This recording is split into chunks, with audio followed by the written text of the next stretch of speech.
کوئی اس کا نام نہیں ہے کہ اسباب کو اپنا کر اللہ پر بھروسہ کیا. اسباب کو اپنا کر اسباب کی نفی کر کے اللہ پر بھروسہ کرنے کا نام تبدیل ہے. اگر ہمارا دل اس سبب سے متاثر ہو گیا تو یہ اللہ پر کیا بھروسہ کرے گا؟ غیر اللہ سے متاثر ہونے والا یہ اللہ پر کیا اعتماد کرے گا؟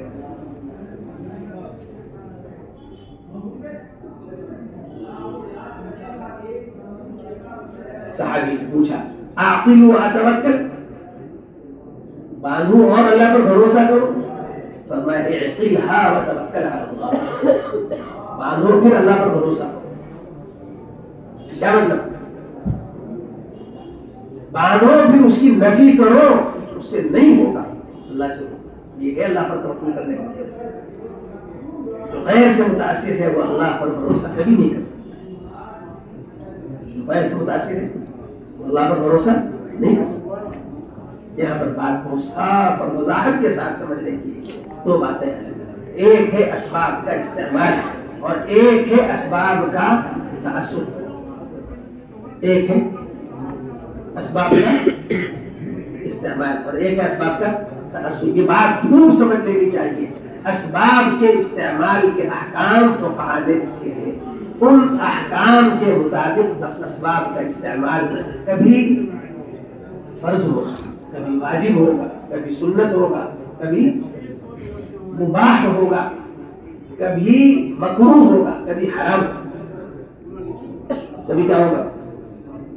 لیکن اسباب کا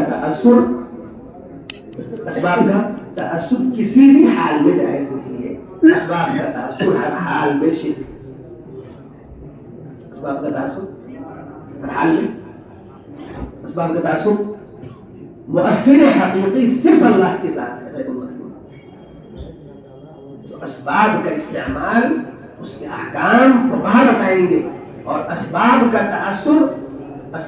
تعصب یہ لا الہ الا اللہ بتاتا ہے کہ کسی بھی حال میں جائز نہیں. لا الہ الا اللہ کا مطلب ہی یہی ہے کہ ہمارا دل اللہ کے ہر غیر سے پاک ہو. اللہ کے ہر غیر سے پاک ہو. جب تک غیر اللہ سے دل پاک نہیں ہوگا، جب تک اللہ دل میں نہیں.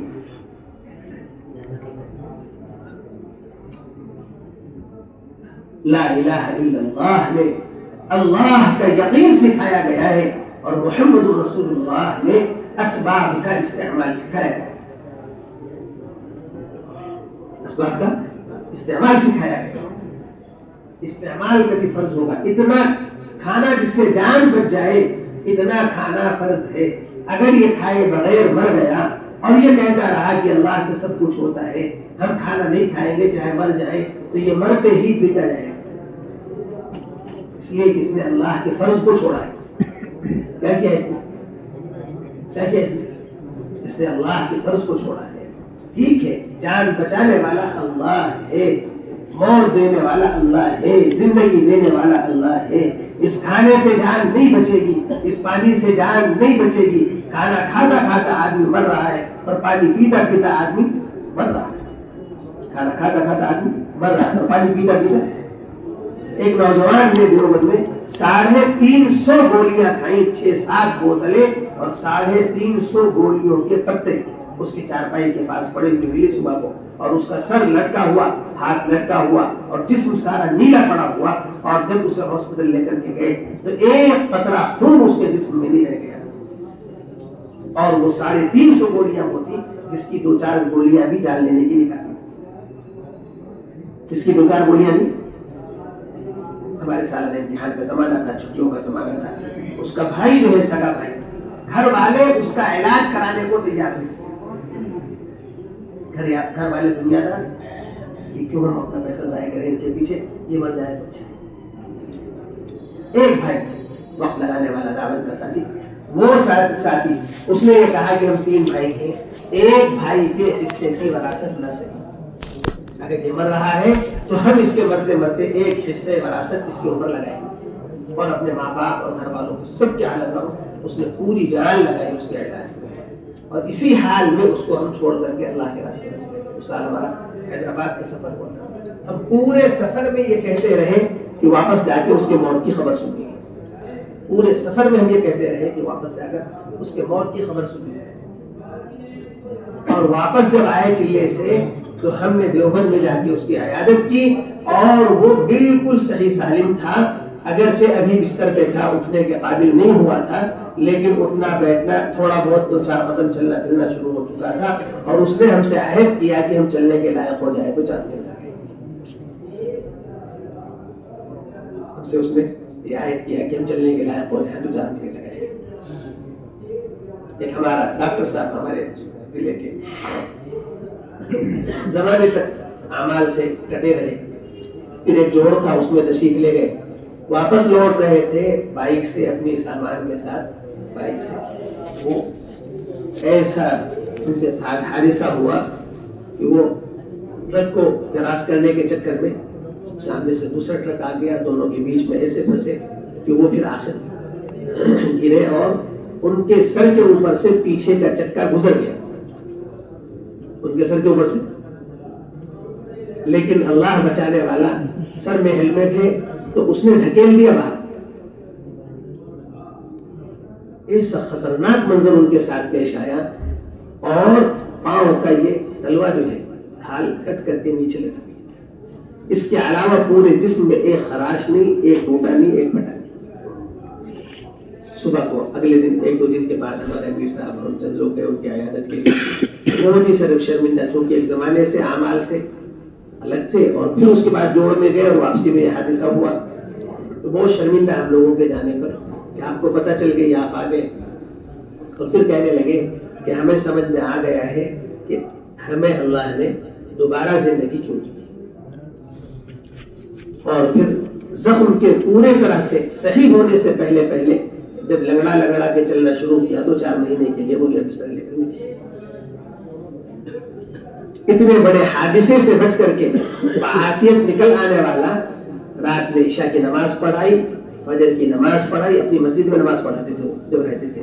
مارکیٹ کے وقت میں مارکیٹ کی مسجد میں نماز پڑھ لیتے تھے، شام صبح کی نمازیں خود مسجد میں پڑھاتے تھے. تعلیم کرائی، تعلیم کرا کے گھر آئے، گھر میں تلاوت کے لیے بیٹھے، الجھن شروع ہوئی، گھر والوں کو بلایا اور بات چیت کرتے کرتے اللہ کو پیارے. 5 کی ہم نے تشکیل کی. پاسپورٹ سب سے پہلے ان کا حصول ہوا ہماری جماعت کے لیے، لیکن آزاد کی وجہ سے جا نہیں سکے. واپسی پر میں نے کہا پاسپورٹ لے لو ڈاکٹر صاحب، تو کہنے لگے اس کو آپ اپنے ہی پاس رکھو، ہو سکتے کسی کام آئے. اور کچھ عرصے تھوڑے دن کے بعد یہ ان کے وفات کا حادثہ پیش آیا، تو بے ساختہ میری زبان پہ آیا کہ پاسپورٹ اپنے پاس رہنے دو، ہو سکتا ہے کسی کام آئے. انسان کے اندر کے نیک جذبات نہ جانے کب کام آ جانے، کہاں کام آ جانے. اس جذبے کے ساتھ کہ یہ اللہ کے راستے کی نسبت پر میرا پاسپورٹ مستقبل میں کام آ سکتا ہے، اس کو آپ اپنے پاس رکھو تاکہ اللہ کے راستے میں یہ پاسپورٹ کام آ جائے. اس نسبت کے ساتھ وہ پاسپورٹ اللہ کے راستے میں جمع کر کے اس دنیا سے گئے، اور ان کے انتقال میں جنازے میں جب میں گیا تو ان کا پاسپورٹ ساتھ لے کر کے گئے، ان کے ورثہ کو دے کر کے. بے شک اللہ سے سب کچھ، پیٹ بھرنے والا اللہ ہے، زندگی دینے والا اللہ ہے، جان دینے والا اللہ ہے. لیکن کسی موحد کے لیے جائز نہیں ہے کہ وہ یہ کہتا مر جائے کہ کھاؤں گا نہیں. جان بچانا ہے اللہ کو تو بچا لے، مارنا ہے تو مار لے. نہیں، کھاؤ، جان بچانے کے لیے کھاؤ. پھر یہ کہو کہ کھانے سے جان نہیں بچے گی، اللہ جان بچائے گا. اسباب کو چھوڑ کر اسباب کا انکار ممکن ہی نہیں. اسباب کو اپنا کر ہی اسباب کا انکار ہے. جو بہت متوکل بنتے ہیں نا، مکار ہیں، دوسروں کی جیب پہ نظر رکھنے والے اپنے آپ کو توکل والا بتاتے ہیں. ہمارے یہاں اسباب کو اپنانا اس لیے نہیں ہے کہ اسباب سے ہمارے مسئلے کا حل ہے. اسباب کو اپنانا ہمارے یہاں اس لیے ہے کہ ان اسباب کے اپنانے سے ہمارے اندر استغنا ہے، غیروں کے مال پر نظر نہیں ہے، غیروں کی جیب پر نظر نہیں ہے. ہماری بات وہ صدیقیت کا مقام بہت اوپر کی بات ہے، بہت اوپر کی بات ہے، جہاں صدیق اکبر جیسے لوگ جایا کرتے ہیں. ہر ایک کے بس کی بات نہیں ہے. عمر کیا لے کر آئے؟ عمر خوش ہے کہ آج میں صدیق اکبر سے آگے نکل جاؤں. عمر خوش ہے رضی اللہ تعالی عنہم وارضاہم، خوش ہے کہ کبھی میں ابو بکر سے آگے نہ نکل سکا. آج ابو بکر کے پاس دینے کو کچھ نہیں ہے، اور میرا تجارت کا مال جو ہے، تجارت کا قافلہ آیا ہوا ہے. آج تو میں اتنا دوں گا کہ ابو بکر اس کا مقابلہ نہیں کر سکیں گے. حضرت جناب نبی کریم صلی اللہ علیہ وسلم کے دربار میں آج سبق ہی کچھ اور ہونا تھا. عمر تو اس خوشی میں آئے تھے کہ آج پوچھا جائے گا ابو بکر کتنا لائے, تو ابو بکر کے پاس دکھانے اور بتانے کو کچھ نہیں ہوگا. عمر سے پوچھا جائے گا عمر کتنا لائے, تو میں بھر بھر کے دکھلاؤں گا کتنا لے کر آئے. وہاں آج سبق کچھ اور ہونا تھا دربار نبوت. لائے کتنا, لگائے کتنا, یہ سبق ہونا ہی نہیں تھا. سبق آج اگلا ہونا تھا, بچایا کتنا. ابو بکر کتنا بچا کے آئے, کتنا چھوڑ کے آئے, گھر والوں کے لیے کیا چھوڑا, اللہ رسول کا نام چھوڑ کے آیا ہو. عمر تم کیا چھوڑ کے آئے ہو, آدھا چھوڑ کے آئے. حضرت عمر رضی اللہ تعالیٰ عنہ کلیجہ مسل کے رہ گئے کہ ابو بکر کا مقابلہ آج بھی نہ کر سکا. ابو بکر کا مقابلہ رضی اللہ تعالی عنہ رضی اللہ تعالی عنہ وارضاہ. میرے پیارے بھائیوں, اسباب کا استعمال اس کے احکام ہے, لیکن اسباب کا تأثر ہر حال میں شرک, ہر حال میں. آپ کو یہ کہنے کا حق نہیں ہے کہ جان تو اللہ کے ہاتھ میں ہے, وہ چاہے گا تو زندگی دے گا, چاہے گا تو موت دے گا. یقیناً اللہ کے ہاتھ میں ہے, اور اسی اللہ نے کھانے کو فرض قرار دیا ہے, اور ایسا فرض قرار دیا ہے کہ جب اضطرار کی حالت ہو جائے اور کھانا حلال نہ ملے تو حرام کھاؤ, خنزیر کھا کے جان بچاؤ, شراب پی کر جان بچاؤ, دوسروں کا مال چھین کر کھا کے جان بچاؤ, لیکن حد کے اندر رہنا. ایسا نہ ہو کہ اضطرار کی حالت میں اگر 2 لقمے سے جان بچ جا سکتی ہے تو حرام کا تیسرا لقمہ بھی تمہارے پیٹ میں چلے جائے. اب یہاں پر تم اللہ کے حکم پر جم کر کے دکھاؤ, کیا یہی جم کر دکھانے کا موقع. فلما فصل طالوت بالجنود قال ان الله مبتليكم بنهر فمن شرب منه فليس مني ومن لم يطعمه فانه مني. جو چکھے گا بھی نہیں وہ ہمارا ہے, جو چکھے گا بھی نہیں ہمارا کون ہے. ومن لم يطعمه ومن لم يطعمه, جو کھائے گا نہیں پانی کو, ومن لم يطعمه, جو پانی کو کھائے گا نہیں. پانی کو کھانا کہنے والے خوش ہوں گے, کہنے لگے دیکھو قرآن میں پانی کو کھانا کھائے, قرآن میں پانی, تو یہاں قرآن میں پانی کو کھانا نہیں کہا گیا, بلکہ ومن لم يذق, چکھے گا بھی نہیں, ومن لم يطعمه چکھے گا بھی نہیں آج پانی. الا من اخترفت غرفة, جو ایک آج چلو پی لے, یہ امتحان. یہ آج چکھو بھی نہیں, اس میں تو بچ جاؤ گے. چلو کو چلو پینا چاہا تو آج پھنس جاؤ گے. جنہوں نے چکھا بھی نہیں وہ پار ہو گئے, اور جو چلو دو چلو کے اباحت کے چکر میں پڑے وہ ڈوب گئے. کیا ہوا؟ یہ اباحت کے راستے انسان کی ہلاکت کے راستے. تصویر بے شک جائز ہوگی کسی کے ہاں, بے شک مباح ہوگا کسی کے ہاں, دلائل کو ساتھ نہیں دیتے, دلائل تو ساتھ نہیں دیتے. لیکن اگر کسی کے یہاں مباح ہے تو مباح ہی تو ہے, اور فضیلت کی چیز ہے. جو ہر مسجد میں, ہر مدرسے میں, ہر دین میں, ہر حلقے میں تم لا کے گھساتے ہو, تمہاری یہ عبادت تم کو ڈبو کے رہے گی, تم کو حرام میں پھنسا کے رہے گی. یہ باہر کہاں جائے گی؟ اگر مباح بھی ہے تو اب من اختلاف کے چکر میں نہ پڑو, من اختلاف اور فتن کے چکر میں نہ پڑو, اس اباحت کے چکر میں نہ پڑو. آج بچ جاؤ, چلو دو چلو بھی نہ کیا, آج بچ کر کے من لم يطعمه کا مصداق بن کر کے گزر گئے تو بچ جاؤ گے, ورنہ بچنا آسان نہیں ہوگا. جنہوں نے چلو دو چلو پینا چاہا پھر انہوں نے فٹافٹ پیا, شدت پیاس کے اندر چلو دو چلو کے بچے گا آدمی. شدت پیاس میں چلو دو چلو کے, اس شدت بھوک میں جان جا رہی, شدت پیاس میں جان جا رہی ہے, 2 گھونٹ شراب پی کر کے جان بچا لے, 2 گھونٹ غصب کا پانی چھین کر کے جان بچا لے. یہ حکم اللہ دے رہا ہے. اگر مر گئے بلا پیے اور بلا کھائے تو پٹائی ہو. یہ ہے امتحان. کہ شدت بھوک میں اجازت بھی دے دی، پابندی بھی لگا دی کہ زیادہ نہیں ہونا چاہیے. فمن اضطر غیر باغ ولا عاد فلا اثم. نہ باغی ہو نہ عادی، نہ بغاوت پہ ہو نہ عداوت پہ ہو، سرکشی پہ ہو، نہ بغاوت پہ ہو نہ عداوت پہ ہو نہ سرکشی پہ ہو، فلا اثم علیہ. یہ امتحان. بھوک دو، بھوک پی کے دکھاؤ تو صحیح، صبر کر کے آگے نہیں پینا ہے. چلو تو چلو، ذرا صبر تو کر کے دکھاؤ. اگر یہ اسباب کو ترک کر کے توکل کا دعوے دار ہے تو جھوٹا ہے بکا ہے. اس لیے کہ صدیق ہونا آسان نہیں ہے، اور اگر صدیقیت کے مقام پر یہ پہنچا نہیں ہے اور اسباب کو چھوڑ کر کے اللہ پر بھروسہ کر رہا ہے تو میرے پیارے بھائیوں یہ مقام صدیقیت والا تو ہے نہیں، یہ ڈوب جائے گا. ایک صحابی ڈالا لے کر آئے، ایک طرف ابو بکر سارا لے کر آئے، تو اللہ کے رسول صلی اللہ علیہ وسلم نے دربار نبوت کا سبق بدلا ہے، اور عمر رضی اللہ تعالیٰ عنہ کو لے کر مسل کے رہ گئے.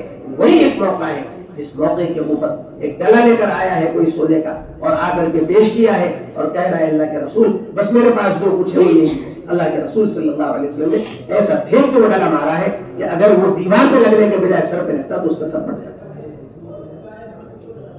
پھر فرمایا کہ جو کچھ ہے صدقہ کر دیتے ہیں اس کے بعد ہاتھ پھیلاتے ہیں، جو کچھ ہے صدقہ کر دیتے ہیں اس کے بعد ہاتھ پھیلاتے ہیں. اس لیے میرے پیارے بھائیوں اسباب کو اپنانا اس کے احکام ہے، اور اسباب کا تأثر کسی حال میں جائز نہیں. ہر حال میں اسباب کا تأثر کیا ہے؟ ہر حال میں شرک، کسی حال میں جائز نہیں، کسی حال میں جائز نہیں. یہاں پوچھا جاتا ہے بتاؤ خرچہ کتنا ہے، کتنے خرچ کی جماعت میں جا رہے ہو. میرے پیارے بھائیوں یہاں پوچھا جائے گا، آپ کو اسباب لے کر آنے ہیں اور اسباب کو بتانا ہے. آپ سے پوچھا جائے گا کتنے خرچ کی جماعت کے ساتھ آپ کو بھیجا جائے. لیکن میرے پیارے بھائیوں اگر انہی سببوں پر نظر رہی، خدا کے قسم یہ سال پھر کر کے آئے گا، دوسرا سال پھر کر کے آئے گا، اللہ کا تعلق لے کر کے جی ہاں. پوچھنے والے جب پوچھیں گے کہ تیری جیب میں کیا ہے، مصلحتیں بتانے کی تو بتانا بھی ہے، ورنہ عام طور پر ان تذکروں میں نہیں پڑھنا ہے کہ میری جیب میں کیا ہے.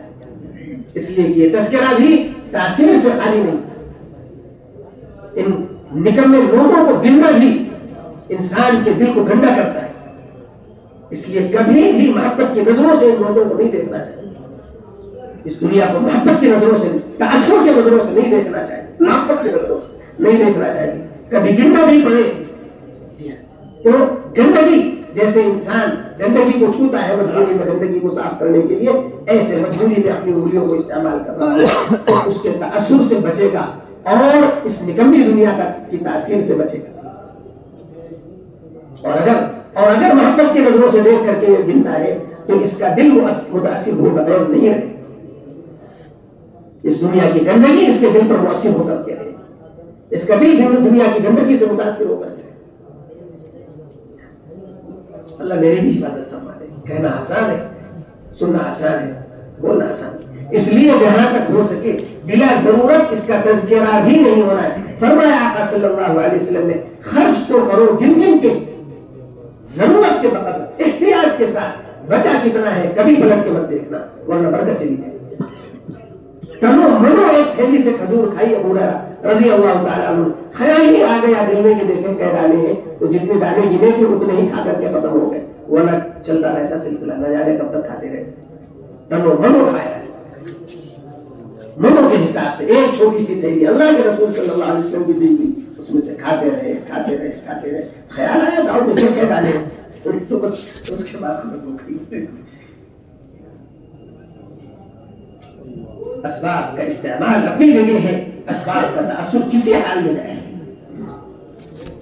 اس نکمی دنیا کو اگر گنا بھی نہیں کتنا بچا ہے تو اللہ اس کو برکت دے دیں گے. اور اگر تم نے گنا ہے جو تأثر کی دلیل ہے کہ کتنا بچا دیں گے تو صحیح.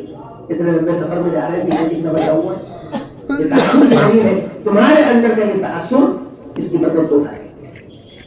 جب تک اللہ کے بھروسے چلتے رہو گے اللہ چلاتا رہے.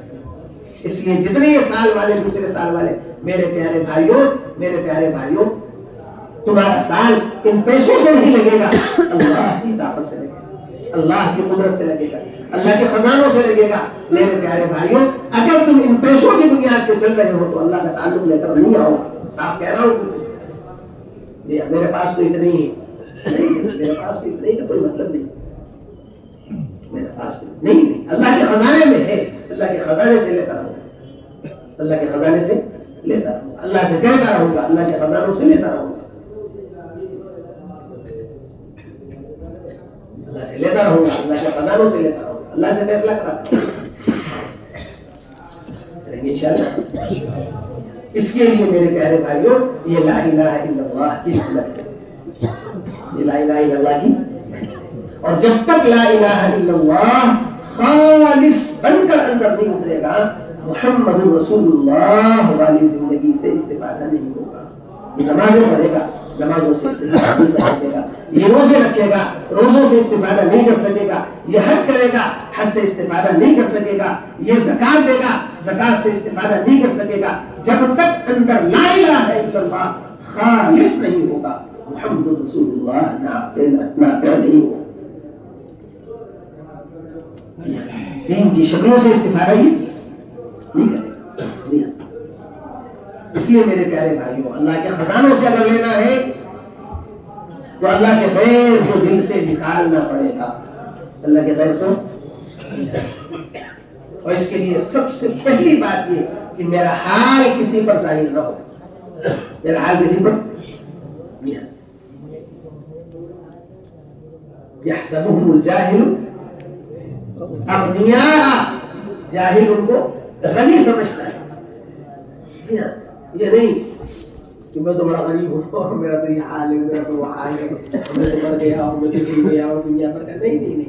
سوال انسان کے چہرے کا گوشت کل کو قیامت میں ختم کرا دے گا, صرف ہڈیوں کا ڈھانچہ چہرے پہ لے کر کے آئے. سوال ایسی نکمی چیز ہے, نہ حال سے, نہ قال سے, نہ چال سے, نہ اپنا حال ظاہر کرو, نہ اپنا حال بناؤ. صحابی رسول حضور نے ان کا حال دیکھ کر کے چندہ کرا دیا ان کے لیے, اور جب ان کے لیے مال اچھا خاصا جمع ہو گیا فرمایا اس کو لے جاؤ, تو کہنے لگا میرے پاس تو وہ تھے, مجھے اس کی ضرورت نہیں. تو اللہ کے رسول صلی اللہ علیہ وسلم سخت ناراض ہوئے, یہ حال بھی تم نے کیوں بنا رکھا ہے؟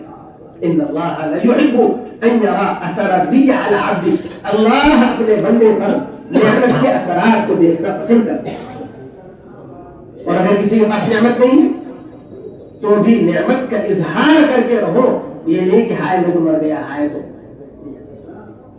اپنے بڑے پرانے کپڑوں کو بھی ایسا خوبصورت بنا کر کے پہنو کہ دیکھنے والا سمجھ نہ سکے کہ یہ غریب ہے, فقیر. یہ اللہ ہی کے کرم کی بات ہے کہ دارالعلوم کے زمانے قیام میں طالب علمی میں بارہا ایسا ہوا ہے کہ لوگ مجھ سے قرض مانگنے آئے, حالانکہ میں قرضوں میں چل رہا ہوں. بارہا ایسا, اور بس اوقات ایسے ضرورت مند ہوئے کہ ان کے لیے قرض لے کر ان کو قرض دے, ان کے لیے قرض لے کر کے ان کو قرض دے. حال بناؤ ظاہر, یہ نہیں کہ ہائے میں تو نہ حال نہ قال نہ چال. کسی کو کبھی ہدیہ دینے میں 2000 بار سوچا کرو کہ اس کو ہدیہ دیا تو پلٹ لگیا تو نہیں آ جائے گا. بیرون کی جماعتوں میں پھرتے ہیں اور فون نمبر لیتے ہیں اور پتے لیتے ہیں. اللہ ہم سب کو معاف کرے.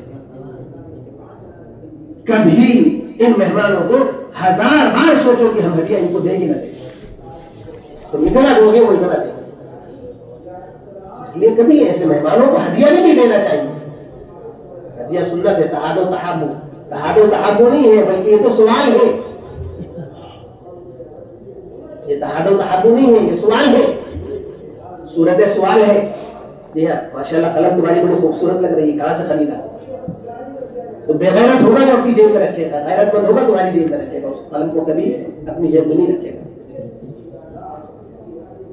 اور اللہ کو سب پتا ہے, اللہ کسی کی چالوں سے دھوکہ نہیں کھاتا ہے, اللہ کو سب پتا ہے. اس لیے اپنے ظاہر کو ایسا بناؤ کہ کوئی ترس نہ کھائے. ہمارے ایک عظیم ساتھی تھے, اللہ ان کو بہت اجر و بدلہ عطا فرمائے, جہاں پہ ان کو ٹھنڈک نہیں لگتی تھی. سخت سردیوں میں دیوبند کی وہ کبھی بھی ایک شال ان کی ایسی تھی کہ اس کو اوڑھ کر ہمیں اور ٹھنڈک لگتی تھی. اللہ جانے کہاں کی شال تھی وہ, ایسی وزنی بھاری شال میں نے کبھی دیکھی نہیں تھی. بڑی وسیع، جس پہ سمیٹ کر کو روکنا پڑتا تو پیچھے پہنچتی پھسلتی تھی. وہ جب بہت ٹھنڈک ہو تو وہ اپنے جسم پہ ڈال لیتے. پہنچ گئے علی گڑھ میں جماعت تھی اللہ کے راستے میں ان کے. تو اب جہاں جائیں وہ کوئی جاکٹ ہدیہ کر رہا ہے، کوئی سوٹر ہدیہ کر رہا ہے، کوئی کچھ ہدیہ کر رہا ہے. تو پھر انہوں نے 2 ایسے مضبوط سوٹر ایک ہاتھ بالکل خریدا کہ ایسے خوبصورت ایسے مضبوط سوٹر میں نے دنیا میں زندگی میں تک نہیں دیکھے. ایسے مضبوط انہوں نے سیکھی، تو اس کو خریدے اور خریدنے کے بعد پھر لوگوں کو بتانا شروع کیا کہ میرے پاس یہ میرے پاس یہ میرے پاس. پہلے تھا نہیں، کب ہے، اچھے پیسے والے تھے، بہت خرچ کرنے والے، اتنا خرچ کرنے والا طالب علمی کے زمانے کے جن راستوں سے ان کے پیسے گھر سے آتے تھے انہوں نے ہم سے کہا کہ اس کے پیسوں کی آمد کو دیکھ کر ہم یہ سمجھتے تھے کہ دیوبند میں پڑھتا نہیں ہے، یہ کاروبار کرتا ہے. اتنے پیسے تو کاروباری ہی آدمی کے ہو سکتے ہیں، طالب علم کے ہو سکتے ہیں. یہ انہوں نے جن کے ذریعے سے وہ پیسے ان تک پہنچتے تھے، انہوں نے مجھ سے کہا کہ ہم حیران تھے کہ یہ آدمی اتنا خرچ کیسے کرتا ہے، اتنا خرچ کرتے ہیں. اور میں نے اپنی آنکھوں سے دیکھا وہ خرچ کرتے ہیں، لیکن اپنی ضرورتوں کی تھی. جب خریدا مہمانوں کے لیے سختی تھا تو وہ سوٹر بالکل نہیں استعمال کرتے تھے. اور وہ 2 خریدا بھی لوگوں کو بتانے کے لیے، استعمال پھر بھی نہیں کیا. وہ چھٹا مسجد کے کمرے میں پڑے رہتے تھے، ہم لوگ استعمال کر لیا کرتے تھے، ساتھی استعمال کر لیا کرتے تھے، ضرورت استعمال کرتے تھے. وہ یوں ہی پڑے ضائع ہوئے دونوں سوٹر استعمال کرتے نہیں دیکھا میں نے ان کے جسم پہ کبھی نہیں دیکھا. علی گڑھ میں شاید پہنا ہو لوگوں کو دکھانے کے لیے، لیکن دیوبند میں نے ان کو کبھی پہنے ہوئے نہیں دیکھا. میرے پیارے بھائیوں، اللہ کے خزانوں سے براہ راست وہ نہیں لے سکتا ہے جو اللہ کے خیر پر اپنا حال ظاہر کرتا. جس کا حال خیر اللہ پر ظاہر ہو گیا وہ اللہ سے کبھی نہیں پائے گا. اللہ سوال والوں کے لیے سوال کا دروازہ کھول دیتا ہے کہ وہ بھیک ہی مانگتے رہتے ہیں، وہ روتے ہی رہتے ہیں، زندگی بھر روتے رہتے ہیں. جتنا مانگو گے اتنا ہی اللہ کو مانگنے کے کام میں لگا دے گا. من يستغني يغني الله، من يستعف يعفه الله. عفاف آپ کو حاصل کرنا پڑے گا، استغنا اللہ سے لینا پڑے گا اور اس کے اسباب کو اپنانا پڑے گا، تو پھر اللہ مستغنی کر دے گا. اللہ کیا کر دے گا؟ اللہ اسباب کا پابند نہیں، اللہ شکلوں کا پابند نہیں، اللہ شکلوں کا پابند نہیں، اللہ شکلوں کا پابند نہیں. اس کے لیے میرے پیارے بھائیوں اس لا الہ الا اللہ کو لے کر پھرنا ہے. اس کے لیے اس لا الہ الا اللہ کو لے کر جتنا عموم میں، عوام میں، گھر گلی گلی پھریں گے اللہ اس یقین کو ہمارے دلوں میں اتارے گا. اور اگر چال بازیاں کریں گے تو میرے پیارے بھائیوں جناب رسول اللہ صلی اللہ علیہ وسلم کی مسجد میں بھی چال باز تھے، حضور کے ساتھ میدان قتال میں بھی چال باز تھے. اللہ کو سب پتا ہے. چال بازوں کو اللہ چال بازی مبارک کر دیتے ہیں، چال بازی دے دیتے ہیں.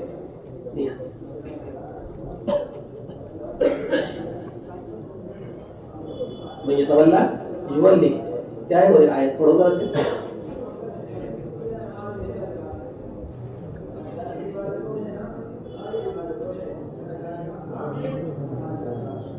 نولی ما تولا، نولی ما تولا، یہ آیت پڑھو ذرا سے. یہ خود آیت ومن يشاقق الرسول من بعد ما تبين له الهدى ويتبع غير سبيل المؤمنين نوله ما تولى ونصله جہنم. یہ نوله ما تولى، یہ کہ اللہ پاک جو ہے کیا کہتے ہیں، اگر آپ جو ہے دنیا کو دھوکہ دینے کے لیے بزرگی ظاہر کرتے ہیں تو اللہ آپ کو آپ کی بزرگی کو چمکا دے گا. نولی ما تولی، یہ ہے خلاصہ اس آیت پاک کا. باقی ترجمہ تفسیر تو آپ دیکھتے رہنا.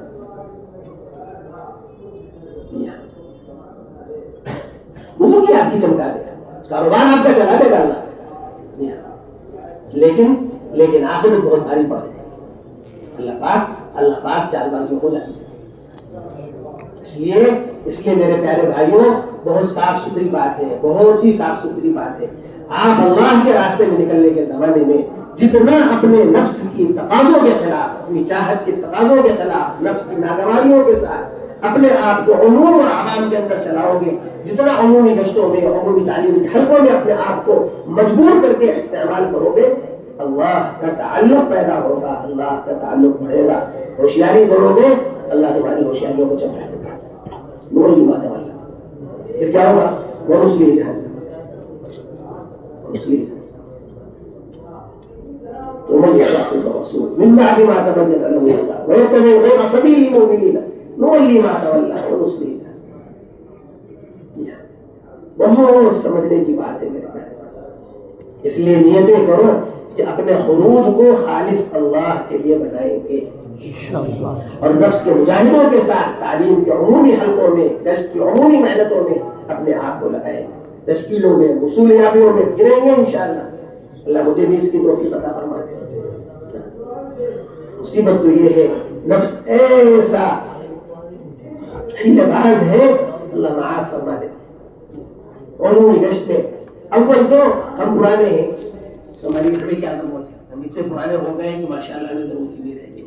گشت کے مجلسوں میں ہم آتے ہی نہیں, اور اگر آ گئے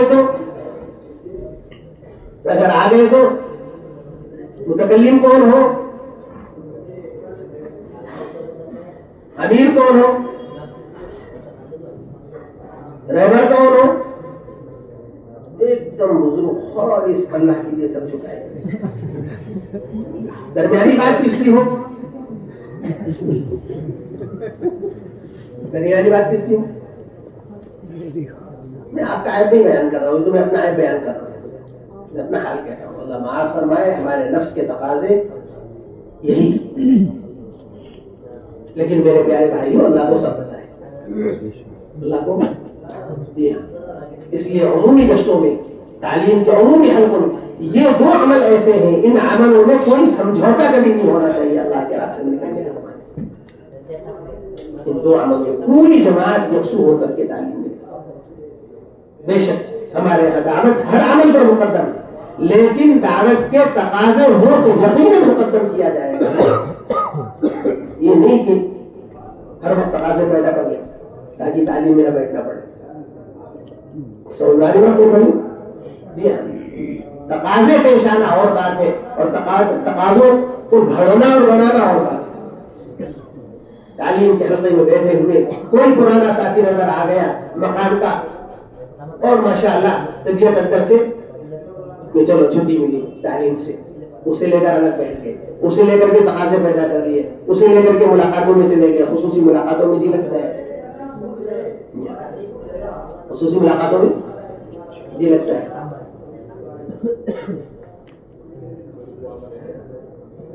اکرام ہوتا ہے, استقبال ہوتا ہے, دروازے کھولے جاتے ہیں, بٹھایا جاتا ہے. عمومی گشتوں میں نالیوں میں کھڑے رہنا پڑتا ہے, دروازوں پہ کھڑے رہنا پڑتا ہے, سڑکوں کے کنارے کھڑے رہنا پڑتا ہے. ہمارے یہاں کوئی صاحب نے کہا تھا, اسد اللہ ہے تو بہت اچھا آدمی, لیکن اس نے اپنے آپ کو ذلیل کر لیا. نالیوں میں کھڑا رہتا ہے, راستوں میں کھڑا رہتا ہے, دروازے پھرتا رہتا ہے, ذلیل کر لیا اس نے. اللہ, کون عزت والا کون ذلت والا کل کو پتا چلے گا میرے بھائی. کون عزت والا کون ذلت والا کل کو پتا چلے گا, سارا پتا چل جائے گا. جی ہاں,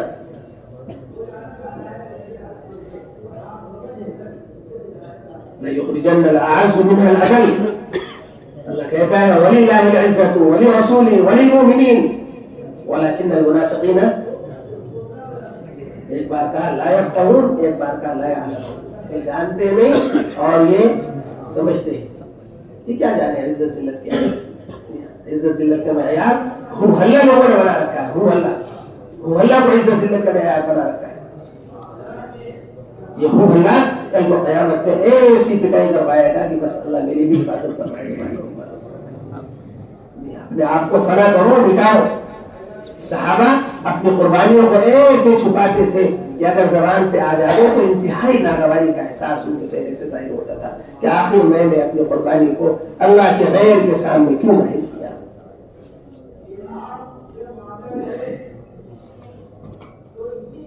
تم اپنی عیبوں کو اتنا نہیں چھپاتے ہو جتنا وہ اپنی اچھائیوں کو چھپاتے تھے, اس سے زیادہ وہ اپنی اچھائیوں کو چھپاتے تھے.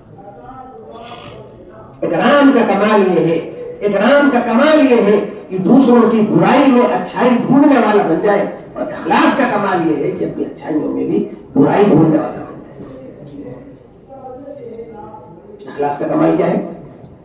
اپنی اچھائیوں میں بھی برائی تلاش کرتے، روتے روتے آنکھوں میں خون کی آمیزش، یہ آنسو کاہے کے ہیں اللہ کے ڈر اور اللہ کے خوف میں، آنکھوں میں خون کی آمیزش کیا ہے؟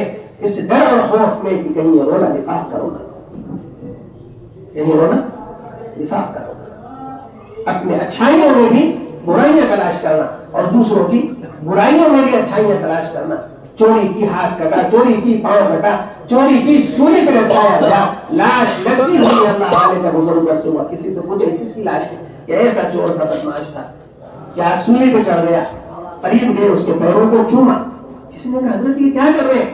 فرمایا میں تو اس کی استقامت کو دیکھ رہا ہوں، اصول تو ہمارا ہے کہ ایسے استقامت والے کو ہم نے صحیح راستہ نہ دیا، اگر اسے صحیح راستہ ملا ہوتا تو یہ صحیح راستے کا بھی ایسے استقامت والا ہوتا جیسے کہ برائی کے راستے پہ اس نے استقامت دکھائی۔